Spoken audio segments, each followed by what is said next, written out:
오늘 예배에 참석하신 여러분 모두 위에 우로부터 내리시는 은혜와 평강이 충만하시기를 축원드립니다. 아멘. 오늘 이 주일의 이름을 우리가 산상변화주일이라고 이렇게 얘기를 하죠. 그러니까 현현절 마지막 주일인 주님의 산상변화주일입니다. 그리고 다음 주일부터는 여러분들이 잘 아시겠지만은 사순절이 시작되죠.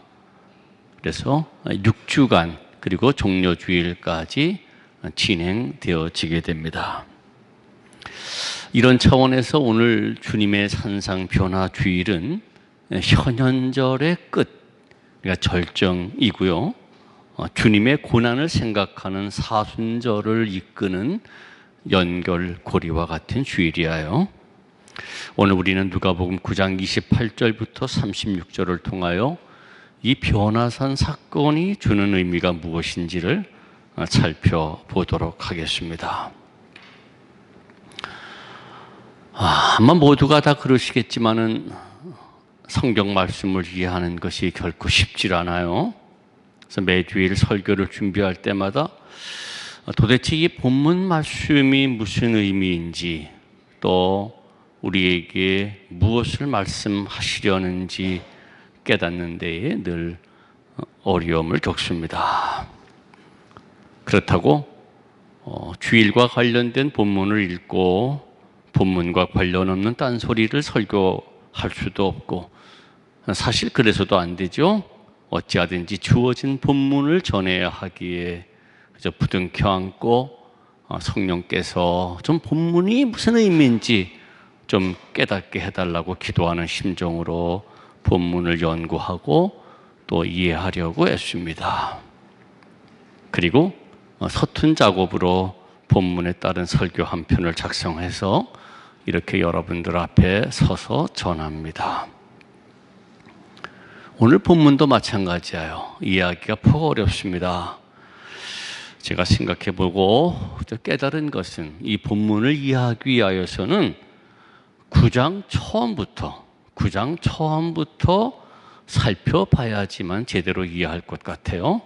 그래서 우리 한번 성경을 펼쳐놓고 우리 9장 첫 번부터 한번 오늘 본문을 좀 이해해 보도록 하겠습니다. 여러분 누가복음 9장 이렇게 한번 펼쳐놓고 한번 보십시다.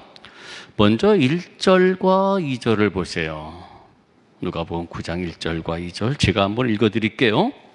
예수께서 12 제자를 불러 모으사 모든 귀신을 제어하며 병을 고치는 능력과 권세를 주시고 하나님 나라를 전파하며 앓는 자를 고치게 하려고 내어 보내시며. 무슨 말씀이죠? 예수님께서 12 제자에게 귀신을 제어하며 병을 고치는 권세를 주시면서 하나님 나라를 선포하라고 파견하셨다는 거예요. 내보내셨다는 거예요. 그리하여서 6절 보세요. 9장 6절 제자들이 나가 각촌에 두루 행하며 처처에 복음을 전하며 병을 고치더라. 여러 고을에서 제자들을 통하여 대단한 능력이 나타났던 것이죠. 그리하여 이런 제자들의 활동으로 예수님에 대한 소문이 헤롯에게까지 들려져요. 그래서 7절을 한번 보십시다. 분봉왕 헤롯이 이 모든 일을 듣고 심히 당황하여 하니 이는 혹은 요한이 죽은 자 가운데서 살아났다고도 하며. 이게 무슨 얘기냐면요, 어떤 사람들은 세례 요한이 다시 살아나서 이런 능력을 행사하고 있다라고 하는 소리를 들었다는 거예요. 그런 소리가 들려졌다는 거예요. 그래서 9절 보세요. 헤롯이 가로되 요한은 내가 목을 베었거늘 이제 이런 일이 들리니 이 사람이 누군고 하며 저를 보고자 하더라. 여기서 헤롯이 보고 싶어 했던 이 사람이란 제자들이 아니에요. 제자들이 아니라 제자들이 그의 이름으로 능력을 행사한 예수님이에요. 즉 제자들로 하여금 예수님의 능력이 나타나면서 어떤 사람들은 예수님을 헤롯이 목베어 죽은 세례 요한이 다시 살아났다고도 하니까 헤롯이 도대체 예수님이 누구인가 궁금해서 보고자 했다라고 하는 거죠. 예수님의 정체에 대해서 좀 알고자 한번 그 사람을 좀 만나보고자 했다는 얘기예요. 그리고 10절부터 17절까지 이야기가 뭔가요? 여러분들이 이미 잘 아시는 대로 벳세다까지 따라왔던 5천 명이나 되는 사람들을 예수님께서 떡 5개와 물고기 2마리로 배불리 먹이시는 기적을 일으키셨다는 거잖아요. 이 일로 이 떡을 먹은 사람들, 이 본문에는 나타나진 않지만은 이 떡을 먹은 사람들이 도대체 예수님의 누구이게 오병이어를 가지고 이 많은 사람들을 먹이셨는지 예수님의 정체에 대한 궁금증이 이제는 헤롯에게만이 아니라 여러 사람들에게 증폭되었을 거예요. 이런 상황에서 18절을 이하를 보실까요? 예수님께서 따로 기도하실 때 제자들에게 물으신 것이죠. 야, 사람들이 내게 대하여 도대체 뭐라고 하느냐? 당신의 정체에 대하여 사람들이 뭐라고 하느냐라고 물으신 거예요. 제자들이 들은 대로 대답을 하죠. 어떤 사람은 세례 요한이라고도 합디다. 어떤 사람은 엘리야라고 합디다. 어떤 사람은 옛 선지자 중 하나가 살아났다고도 합디다. 이에 예수님께서는 이제 사람들이 당신의 정체에 대하여 이렇게 저렇게 말한다 하다요, 당신을 따르는 이 제자들은 도대체 당신을 누구라고 생각하는지 그걸 알고 싶으셨던 거예요. 그래서 예수님께서 질문하죠. 도대체 너희들은 나를 누구라고 하느냐? 너희는 나를 누구라고 하느냐? 여러분, 헤롯으로부터 시작된 예수님의 정체에 대한 궁금증은 일반 사람들에게 넘어서 이제는 제자들에게까지 질문을 하시게 되는 데까지 이르는 거예요. 너희는 도대체 나를 누구라고 하느냐? 너희는 나의 정체를 누구라고 생각하느냐? 그런 얘기죠. 이에 베드로가 그 유명한 대답을 해요. 사실 이것은 신앙 고백이에요. 그리고 예수님을 믿는 우리 모든 성도들의 신앙 고백이기도 하죠. 20절 말씀이에요. 하나님의 그리스도이십니다. 하나님의 그리스도이십니다. 즉 메시아이십니다라고 하는 고백이에요. 아주 옳고 정확한 신앙 고백이죠. 바로 예수님이 그리스도이십니다. 메시아입니다. 이로써 예수님이 이 세상을 구원하러 오신 그리스도이심이 이제 공개된 거예요. 예수님이 그리스도라고 하는 사실이 공개됐죠. 그런데 21절 보세요. 경계하사 이 말을 아무에게도 이르지 말라 명하시고, 이상한 조짐이 발견되잖아요. 예수님은 바로 베드로의 고백을 들으신 후 당신이 그리스도라고 하는 사실을 아무에게도 이르지 말라고 함구령을 내신 거예요. 그럴 수밖에 없었던 숨겨진 이유가 있어요. 다름 아니라 베드로를 포함하여 백성들이 기대하는 그리스도의 성격과 그리스도이신 예수님이 나타내실 성격이 너무나 달라서 오해를 불러일으키기 때문이에요. 즉 모든 백성들이 기대하는 그리스도는 지금 그들을 식민 통치하고 있는 로마 제국을 무너뜨리는 정치적 승리의 그리스도인데, 예수님의 그리스도 되심은 그런 그리스도가 아니었다는 거예요. 그런 성격의 그리스도가 아니었다는 얘기죠. 그래서 예수님은 22절에서 당신의 그리스도 되심의 성격이 어떤 것인지를 밝혀주잖아요. 22절을 읽어드릴게요. 인자가 많은 고난을 받고 장로들과 대제사장들과 서기관들에게 버림받아 죽임을 당하고 제3일에 살아나야 하리라.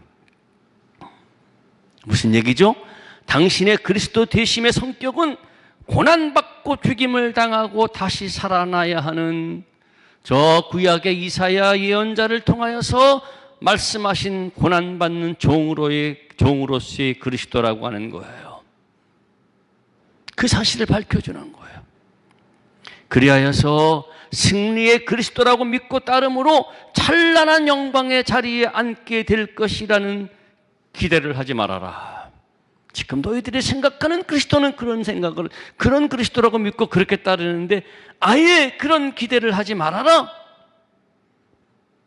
그러면 오히려 고난받는 종이신 그리스도처럼 자기를 부인하고 자기 십자가를 지고 따르라고 권면하셨던 거예요. 그래야만 예수님께서 하늘의 영광에 쌓여 거룩한 천사들을 거느리고 영광스럽게 올 때에 그 영광의 자리에 참여할 수 있을 것이라는 얘기예요.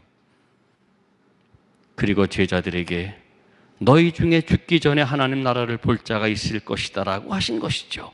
즉 그 영광의 자리를 미리 볼 자도 있을 것이라고 하신 것이죠. 그게 바로 23절부터 27절까지의 말씀이에요. 여러분, 그리스도이신 예수님이 고난받고 죽으신다 해도 그분이 무능하고 무력한 패배자로 오해서는 안 되었어요. 죽음 뒤에 다시 살아날 것이라고 말씀하셨듯이 예수님의 고난과 죽음은 영광과 승리를 위하여 반드시 거쳐야 될 통과 의례였어요. 그래서 예수님은 당신에게 하나님의 영광이 부여된다는 사실을 증명해 주신 거예요.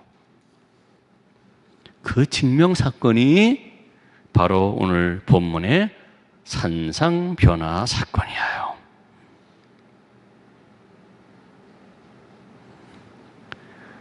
제자들에게 당신의 정체에 대하여 질문을 하신 후 8일쯤 되었을 때예요. 예수님께서 베드로와 요한과 야고보를 데리고 기도하시러 산에 오르셨다가 광채가 나는 영광스러운 모습으로 변모하셨죠. 이와 같은 영광스러운 변모로서의 모습으로서의 변모는요, 당신이 곧 하나님의 아들 그리스도이심을 나타내는 거예요. 그리고 모세와 엘리야가 말씀을 나누셨다는 것은 모세는 율법을 상징하고 엘리야는 예언서를 상징하는 인물로 구약에서 오시기로 했던 바로 그분, 곧 메시아가 바로 예수님이시라고 하는 사실을 나타낸 거예요. 이로써 자기를 부인하며 고난받으신 그리스도는 그리스도이신 예수님을 따를 때 참여하게 될 영광스러운 자리를 제자들에게 먼저 보여주시는 거죠. 그런데 예수님과 모세, 엘리야 세 분이 무슨 말씀을 나누셨던가요? 31절을 보세요. 영광 중에 나타나서 장차 예수께서 예루살렘에 별세하실 것을 말씀하실세. 예수님께서 얼마 안 있어 예루살렘에서 죽으실 것에 대하여 이야기를 나누셨다는 거예요. 여기서 별세하실 것이라는 이 별세라고 하는 헬라어 원어는 엑소더스, 출애굽이라고 하는 말과 같은 말이에요.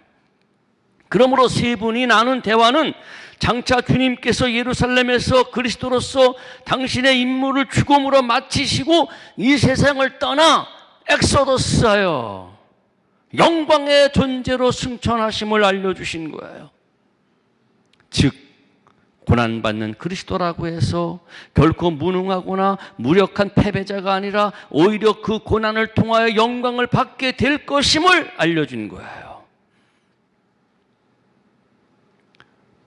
여러분, 이와 같은 예수님의 영광스러운 변모를 베드로와 요한과 야고보가 경험을 했어요.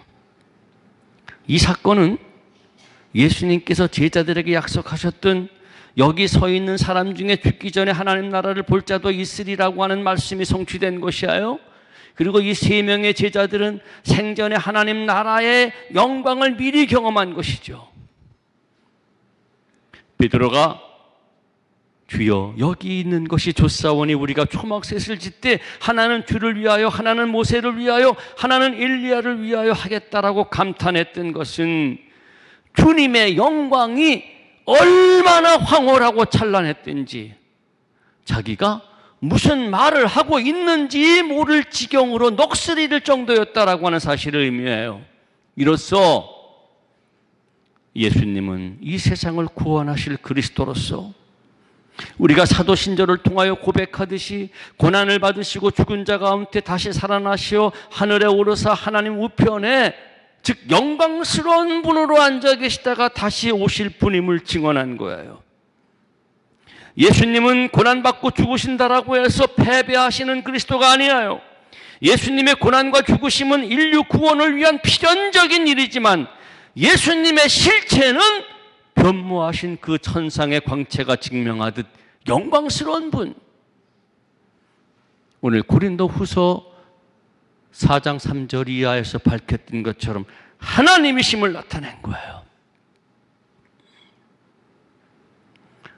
이것이 세상에 당신을 나타내시는 현현절 마지막 주일이자 예수님의 고난을 생각하게 하는 사순절을 이끄는 산상변화 주일에 갖는 의미하여 바로 예수님이 누구시냐? 하나님이시고 그 영광스러운 모습은 사순절로부터 생각하는 고난을 통하여 이루어진다라고 하는 사실을 이야기해 주는 거죠. 자, 여러분, 지금까지 살펴본 내용을 간략하게 다시 한번 요약해 드리겠어요? 헤롯으로부터 시작된 예수님이 누구신가라고 하는 정체에 대한 궁금증은 오병이어 사건을 경험한 사람들에게 증폭되어 세례 요한, 엘리야, 다시 살아난 옛 선지자 중 하나라고 하는 등등의 분분의 해석을 일으켰으나 이 베드로의 고백을 통하여 하나님의 그리스도이심이 밝혀졌죠.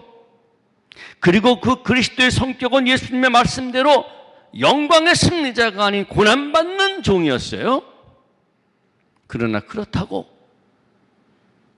고난받는 그리스도는 결코 나약하고 무능한 패배자가 아니라 오히려 변모 사건을 통하여 확인할 수 있듯이 영광스러운 하나님의 본성임을, 본질임을 나타냈으며 그럼에도 불구하고 고난받음을 말씀한 거예요.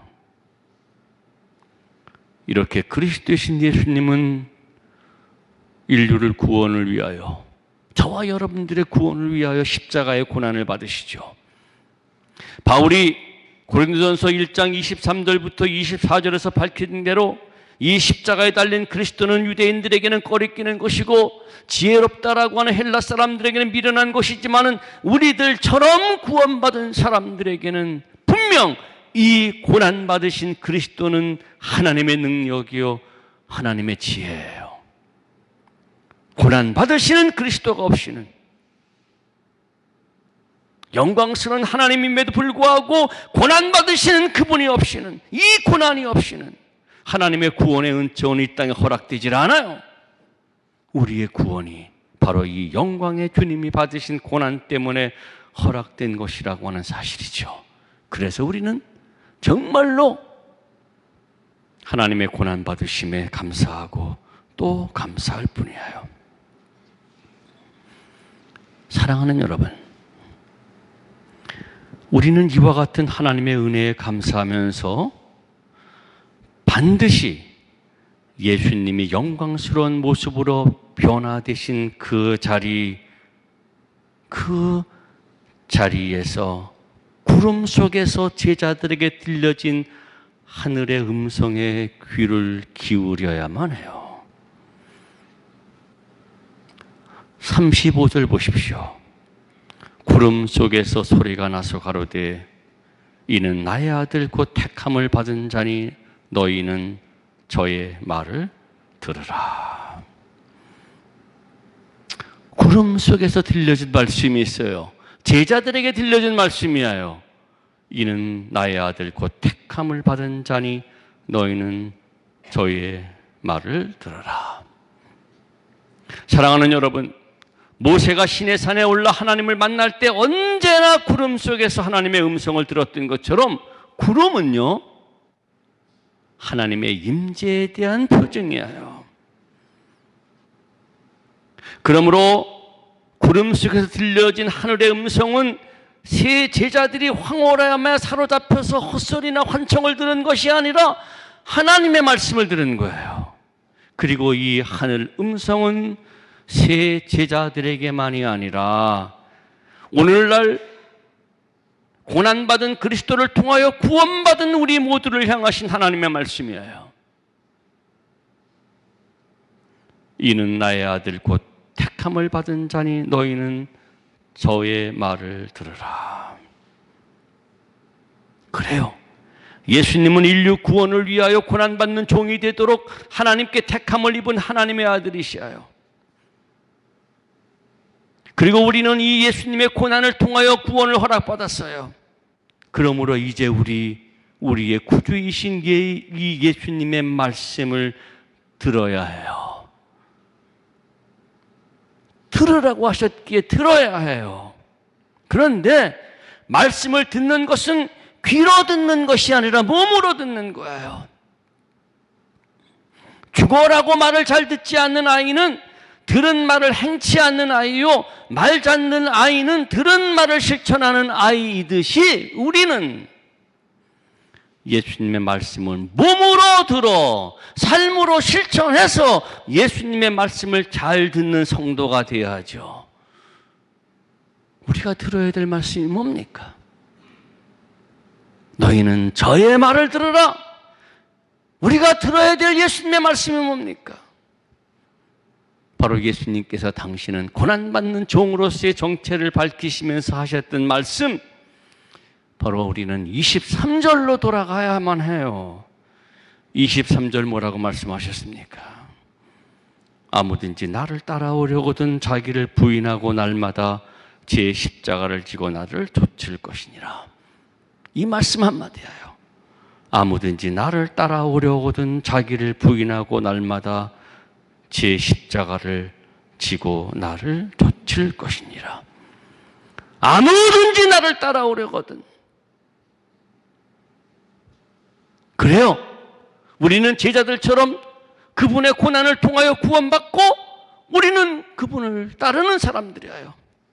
그러므로 우리는 예수님과 우리의 위치를 정확하게 확인하는 것이 필요해요.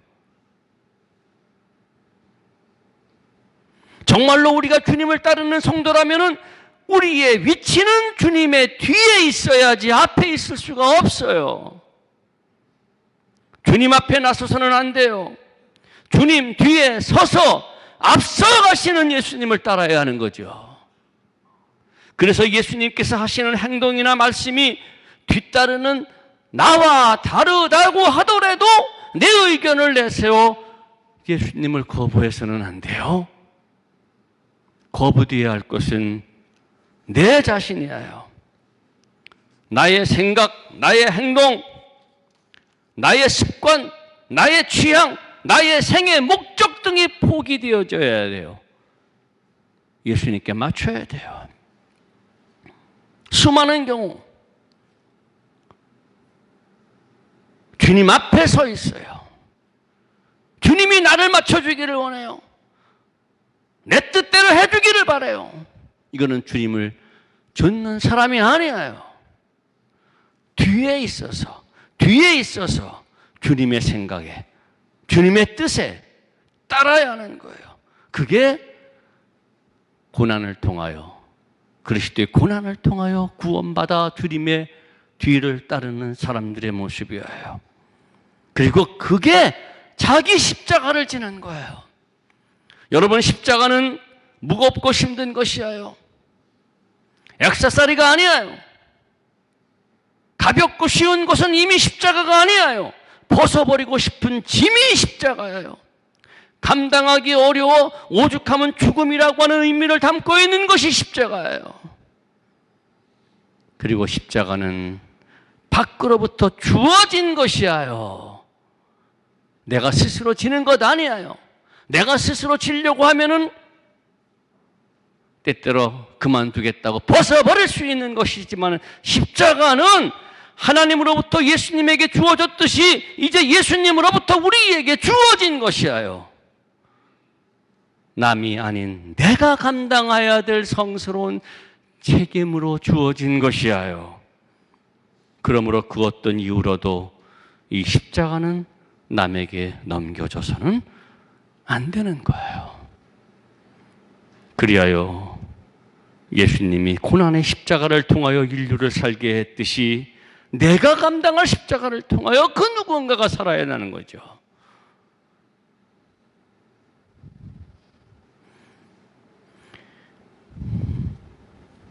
그리고 이렇게 나를 부인하고 십자가를 지고 주님의 뒤를 따르는 일은요, 한 번으로 끝나는 것이 아니라는 얘기예요. 날마다예요. 아무든지 나를 따라오거든 자기를 부인하고 날마다 제 십자가를 지고 나를 좇을 것이니라.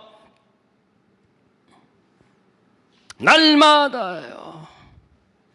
기쁜 때만이 아니라 슬플 때도, 건강할 때만이 아니라 피곤할 때도, 젊었을 때만이 아니라 늙어서도, 넉넉할 때만이 아니라 부족할 때도 하루도 빠짐없이 해야 되는 것, 수행해야 되는 것, 이것이에요.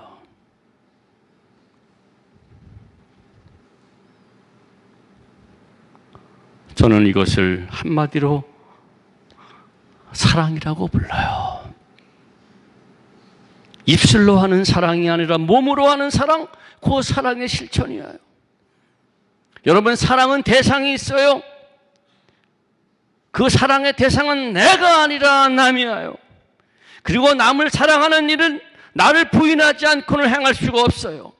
사랑을 실천하는 일은 십자가를 지는 것처럼 어려운 일이에요.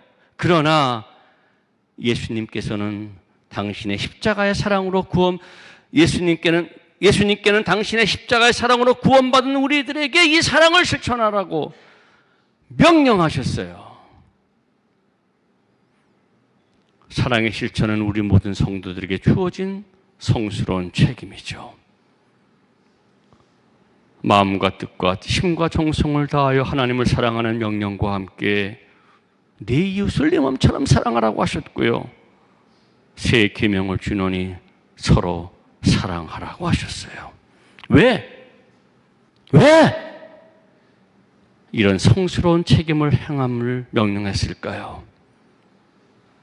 다름 아니라 당신의 고난을 통하여 우리에게 생명이 주어졌듯이 사랑으로만이 누군가가 생명을 얻기 때문이에요.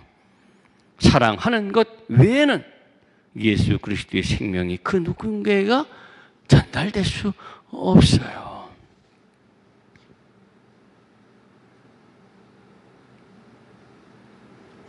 여러분, 사랑하기가 힘들다고요? 몸으로 사랑하기가 힘들다고요? 그래서 성령께 기도해야 돼요. 사랑할 수 있도록 해달라고 기도해야 돼요. 사랑하는 것은 내 능력, 내 의지로 하는 것이 아니에요. 성령의 인도함이 아니라면 사랑할 수가 없어요. 성령의 인도로서만이 가능한 것이 사랑이에요. 그리고 바로 사랑이 성령의 가장 큰 은사죠. 그리고 성령 충만한 사람만이 사랑을 하는 거예요.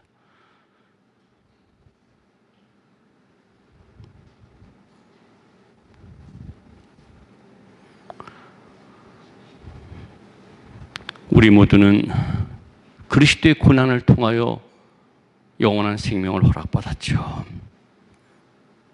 그리고 그리스도의 고난은 인류를 사랑하신 하나님의 사랑의 구체적인 표현이에요.